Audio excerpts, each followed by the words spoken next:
नमस्कार दोस्तों, कैसे हैं आप लोग। मैं उदय प्रताप सिंह, आप सभी लोग का स्वागत है मेरे अपने YouTube चैनल इंग्लिश बाय उदय पर। बच्चों जल्दी से लाइक कर लीजिए, सब्सक्राइब कर दीजिए, शेयर कर दीजिए ताकि ज्यादा से ज्यादा बच्चों का फायदा हो सके। रेगुलर मैं आप लोग को वीडियोस दे रहा हूँ, वो क्वेश्चंस करा रहा हूँ जो डायरेक्ट एग्जाम में आ चुके हैं या जिनके आने की 100% संभावना है। ठीक है, किसी भी एग्जाम की आप प्रिपरेशन कर रहे हो, सेंट्रल गवर्नमेंट हो, स्टेट गवर्नमेंट हो, किसी भी एग्जाम की प्रिपरेशन कर रहे हो, जितने मैंने अभी तक इस लॉकडाउन के समय में, संकट की घड़ी के समय में जो भी मैंने आपको वीडियोस प्रोवाइड किए हैं सारे बहुत इंपॉर्टेंट हैं। और जैसा मैंने आप लोगों से वादा किया था कि ग्रामर संपूर्ण के माध्यम से मैं सारी चीजें आप लोगों को कराऊंगा, धीरे धीरे धीरे धीरे वो बहुत सक्सेसफुल रहा है। ठीक है, बहुत अच्छा रिस्पांस मिल रहा है, काफी बच्चों का फायदा हो रहा है। ठीक है, चाहे आप एसएससी की तैयारी कर रहे हो, एनडीए की कर रहे हो, सीडीएस की कर रहे हो, सुपर टेट, सी टेट, ठीक है, दिल्ली बोर्ड का कोई एग्जाम है, स्टेट गवर्नमेंट का कोई एग्जाम है, यानी कि आप यूं कह सकते हैं कि कोई भी ऐसा एग्जाम जिसमें इंग्लिश आती है, बेसिक से टॉप लेवल तक मैं आप लोग को पढ़ाऊंगा। बस आप लोग देखते रहिए। एक रिक्वेस्ट और है आप लोगों से, बिना स्किप किए हुए वीडियो देखा करिए, पूरा वीडियो देखा करिए। ठीक है, मैं बहुत लेंथी, बहुत बड़ा वीडियो नहीं बनाता हूं, छोटे छोटे फैक्ट लेके आता हूं। 4 से 5 फैक्ट मेरे एक वीडियो में रहते हैं। 4 से 5 फैक्ट भी बेटा एक दिन में अगर आपके तैयार हो रहे हैं तो समझ लीजिए बहुत बेहतर आपकी प्रिपरेशन हो रही है। तो अभी आप देख सकते हैं कि प्रेपोजिशन एरर्स में करा रहा हूं। प्रेपोजिशन से रिलेटेड जितने भी वीडियोस से मैंने सारे आपको पढ़ाए हैं ऑलरेडी, अब उनसे रिलेटेड जो भी एरर्स मैं करा रहा हूं, बहुत इंपॉर्टेंट ये एरर्स हैं। हर एरर में कॉन्सेप्ट है, आप लोग देखते रहिए, पेन और कॉपी लेके बैठिएगा। ठीक है, आइए देखते हैं। पहला देखिए क्या कह रहा है, my brother deals with garments. ठीक है, तो समझिए बेटा कितनी इंपॉर्टेंट होती है प्रेपोजिशन की। तो आप लोग कॉपी और पेन लेके बैठिएगा, लिख लीजिएगा। एक वर्ड होता है डील इन और एक होता है डील विथ। पीछे जितने भी वीडियोस मैंने पढ़ाए प्लेलिस्ट में आप लोग जाके देख लीजिएगा, मेरी जो प्रेपोजिशन की प्लेलिस्ट है वहां मैंने ये फैक्ट पढ़ाया था। अब क्योंकि एरर इसी पर आ गई है तो आप देख सकते हैं, दोबारा वो चीज मैं आप लोग को बताऊंगा।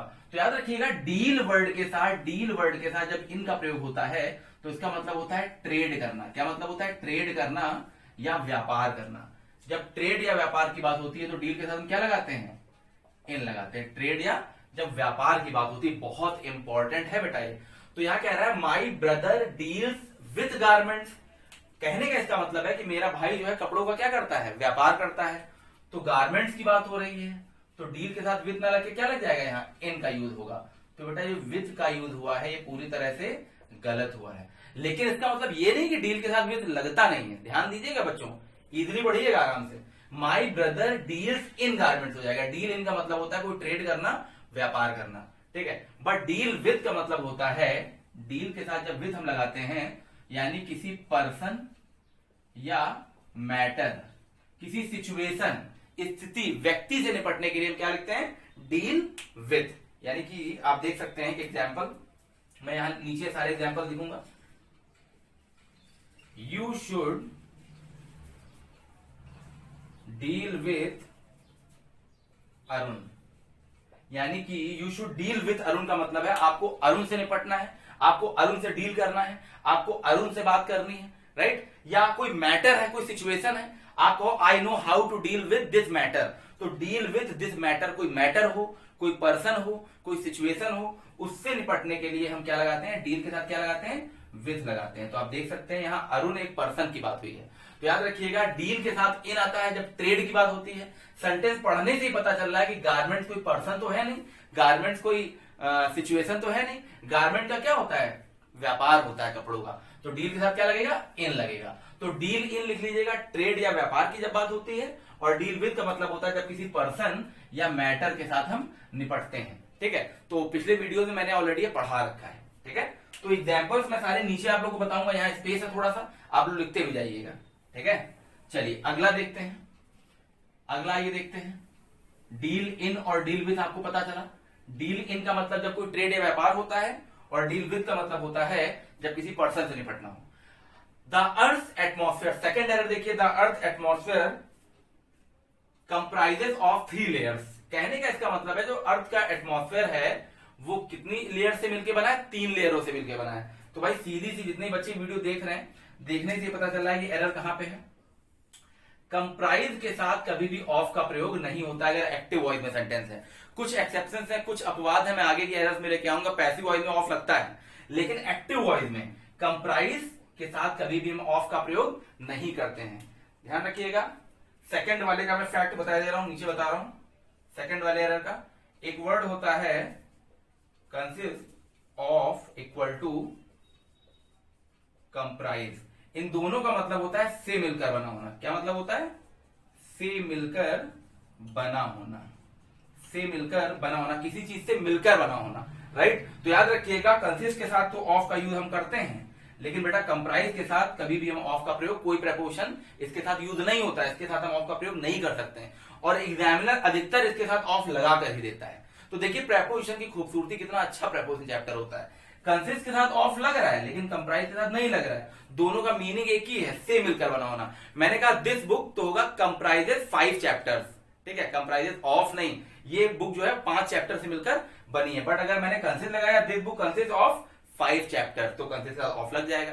तो बस इतनी सी बात याद रखनी है, मैं आपको बहुत घुमाऊंगा नहीं, सीधी बात है, सीधे समझ लीजिए कि consist of equal to comprise होता है। दोनों का मतलब होता है से मिलकर बना होना। तो कंप्राइज के साथ कोई भी प्रेपोजिशन का यूज नहीं होता है। पार्ट 2 में एरर है, ये ऑफ यहां पर नहीं होगा। बट अगर कंसिस्ट होता तो हम यहां ऑफ लगा सकते थे, ठीक है। चलिए अगला देखते हैं, थर्ड नंबर देखते हैं। The poet described about the spring season. जो भैया कवि है उसने वर्णन किया था किसका? स्प्रिंग सीजन का, जो ऋतु है उसका, स्प्रिंग ऋतु का उसने वर्णन किया। तो देखिए इसमें एरर कहां है।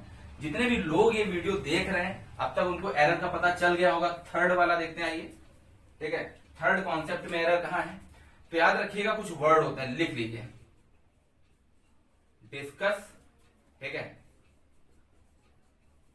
एक्सप्लेन और डिस्क्राइब प्लस नो प्रेपोजिशन। याद रखिएगा नो प्रेपोजिशन।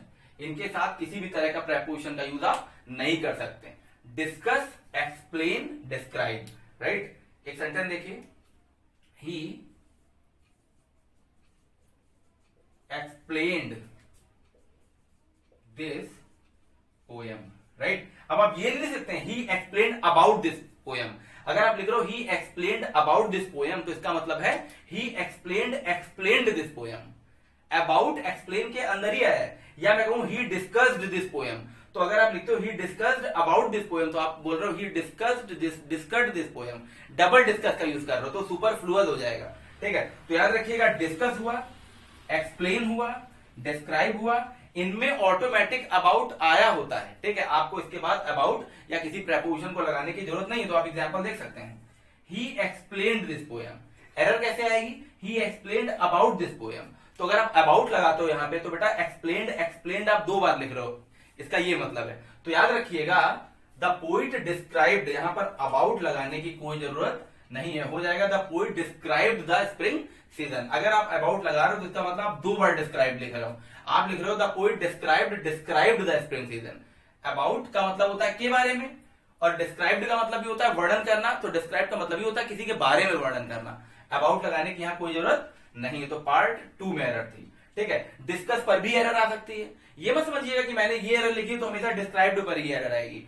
डिस्कस पर भी आ सकती है, एक्सप्लेन पर भी आ सकती है, ठीक है। डिस्क्राइब तो मैंने दिया ही है आप लोगों को, बस ये याद रखिएगा नो प्रेपोजिशन, ठीक है। इसके साथ कोई प्रेपोजिशन यूज नहीं होता है, ठीक है। आइए अगला देखते हैं, बहुत इंपॉर्टेंट एरर है बेटा, तो इसके साथ आपको किसी प्रकार के प्रेपोजिशन लगाने की कोई जरूरत नहीं होती है, ठीक है। अगला ये देखते हैं, 4th नंबर, ठीक है। कैसा लग रहा है आप लोग को वीडियो बेटा? कमेंट बॉक्स में कमेंट जरूर करके बताइएगा, ठीक है। बहुत इंपॉर्टेंट क्वेश्चन मैंने निकाले हैं, ये सारे एग्जाम में आए हुए प्रीवियस ईयर्स के, वहीं से मैंने क्वेश्चन उठाए, ठीक है। तो बहुत इंपॉर्टेंट हो सकते हैं। We are awaiting for his arrival, we are awaiting for his arrival. तो 4th नंबर का एक्सप्रेशन देखिए, wait for, sorry, wait for equal to await होता है, ठीक है। मतलब होता है का इंतजार करना, का इंतजार करना, किसी का इंतजार करना। तो भाई सीधी सी बात है, वेट के साथ प्रेपोजिशन फॉर आता है, बट अवेट के साथ नो प्रेपोजिशन। अवेट के साथ आप किसी तरह के प्रेपोजिशन का प्रयोग नहीं करेंगे। ऐसा इसलिए होता है क्योंकि ऐसा ही होता है, यही फैक्ट है, यही सही फैक्ट है। अगर इसकी मैं आपको फिलॉसफी बताना शुरू कर दूं तो ये घुमाना टाइप का हो गया। बहुत से लोग क्या करते हैं, ऐसे बड़ी फिलॉसफी बताते हैं, कोई मतलब नहीं भाई, इतना ही आप जान रहे हो आपको नंबर मिल जाएगा। इतना टाइम नहीं कि आप हर चीज की बहुत लंबी लंबी फिलॉसफी जानो। Wait for equal to await होता है, बस इतना जानिए। अभी तक अगर प्रेपोजिशन के इतिहास में एरर आई है तो बस यही आई है, अगर वेट अवेट पे आई है, ठीक है। तो वेट होता तो हम फॉर लगा सकते थे, बट अवेट के साथ किसी प्रकार के प्रेपोजिशन लगाने की कोई जरूरत नहीं है, तो हो जाएगा we are awaiting his arrival, we are awaiting his arrival. यहाँ फॉर का यूज नहीं होगा, इस पार्ट में एरर है। बट यहाँ अगर लिखा होता वी आर वेटिंग, अगर मैं ए हटा दूं तो बेटा ये सही होता, we are waiting for his arrival. तो वेटिंग के साथ तो फॉर लगता ही है, बट याद रखिएगा जो एग्जामिनर ने लिख के दिया है उसको आप नहीं हटा सकते हैं। वी आर अवेटिंग, एग्जामिनर जानना चाह रहा है कि आपको पता है कि नहीं पता है कि वेटिंग अवेटिंग के साथ प्रेपोजिशन आता है कि नहीं आता है। तो आप लोगों को पता है, आज से आप कभी नहीं बोलोगे यहाँ पर फॉर लगाने की कोई जरूरत नहीं है। Wait for equal to await आप लोग नोट कर लीजिएगा, दोनों का एक ही मतलब होता है, का इंतजार करना, ठीक है। आइए फिफ्थ नंबर देखें, और सबसे इंपॉर्टेंट एरर है फिफ्थ नंबर पे, ठीक है, सबसे इंपॉर्टेंट एरर है, ठीक है। देखिए क्या लिखा हुआ है, his mother is not well. Sentence पढ़ने से ही पता चल रहा है कि मदर जो है वो अच्छी नहीं है, बीमार है। His mother is not well but he does not look for, तो एरर इस पार्ट में है, लुक फॉर हर प्रॉपरली, लेकिन वो उसका प्रॉपरली ध्यान, ठीक तरीके से ध्यान नहीं रखता है, ठीक है। तो देखिए इसमें एरर किस पार्ट में है, एरर इस पार्ट में है। लुक फॉर नहीं होगा, यहां पर होगा लुक आफ्टर। क्या होगा बेटा, लुक आफ्टर।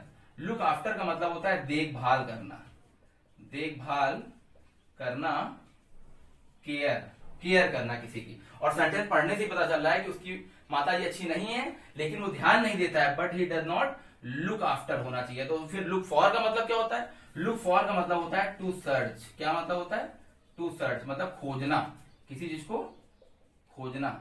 जैसे मैं कहूं we are looking for a job, तो मैं एक जॉब को खोज रहा हूं, तो ऐसा नहीं लुक फॉर गलत है। लुक वाला मैंने फ्रेजल वर्ब पढ़ाया है, आप जाके प्लेलिस्ट में देख लीजिएगा। मैं लुक से रिलेटेड जितने भी वर्ड्स हैं, लुक से रिलेटेड सारे वर्ड्स मैंने पढ़ाए हैं, ठीक है। तो कुछ वर्ड्स होते हैं, देखिए कैसे होते हैं, देख लीजिएगा आप लोग, ठीक है। लुक हो गया, ठीक है, लुक एट हो गया, लुक फॉर हो गया, लुक आफ्टर हो गया, ठीक है, लुक इनटू हो गया, ठीक है, बहुत इंपॉर्टेंट है। और एक होता है लुक डाउन अपॉन। इतने तरीके के फ्रेजल वर्ब्स होते हैं बेटा, तो याद रखिएगा इतने तरीके के फ्रेजल वर्ब्स होते हैं। लुक का मतलब क्या होता है, दिखाना। जैसे आप बड़े स्मार्ट हो, दिखा रहे हो आप कितने सुंदर हो, तो लुक का मतलब दिखाना। लुक फॉर, फॉर का मतलब के लिए होता है, लुक का मतलब देखना, मतलब किसी चीज के लिए देखना, खोजना। लुक फॉर का मतलब क्या होता है, खोजना, ठीक है। लुक एट का मतलब क्या होता है, देखना, किसी चीज पर देखना, ठीक है, लुक एट मतलब देखना। लुक आफ्टर मतलब केयर करना, लुक का मतलब देखना, आफ्टर मतलब बाद में, कोई वहां नहीं है तब उसको देखना, यानी उसकी केयर करना। लुक आफ्टर का मतलब क्या होता है, ठीक है, देखभाल करना। ऊपर लिखा है लुक इनटू, लुक का मतलब देखना, इनटू का मतलब बाहर से अंदर की ओर, यानी छानबीन करना। इसका मतलब होता है इन्वेस्टिगेट करना, छानबीन करना। बहुत इंपॉर्टेंट फ्रेजल वर्ब है, मैं रिवीजन कराए दे रहा हूं, वैसे मैंने पीछे पढ़ाया है। लुक इनटू, इनटू का मतलब होता है बाहर से अंदर की ओर। तो we are looking into the matter, मैं इस मैटर को देख रहा हूं, इन्वेस्टिगेट कर रहा हूं, इसकी छानबीन कर रहा हूं। Look down upon, very important, ठीक है, वेरी इंपॉर्टेंट, ये कई बार एग्जाम में आया है। लुक डाउन अपॉन का मतलब होता है किसी की इंसल्ट करना, किसी को तिरस्कार की दृष्टि से देखना। जैसे मैं आप लोगों से कहूं you should not look down upon the poor, ठीक है, you should not look down upon the poor, यानी आपको गरीबों की बेइज्जती या उनकी इंसल्ट नहीं करनी चाहिए। कई बार ये फ्रेजल वर्ब एग्जाम में आ चुका है, ये बहुत इंपॉर्टेंट फ्रेजल वर्ब है।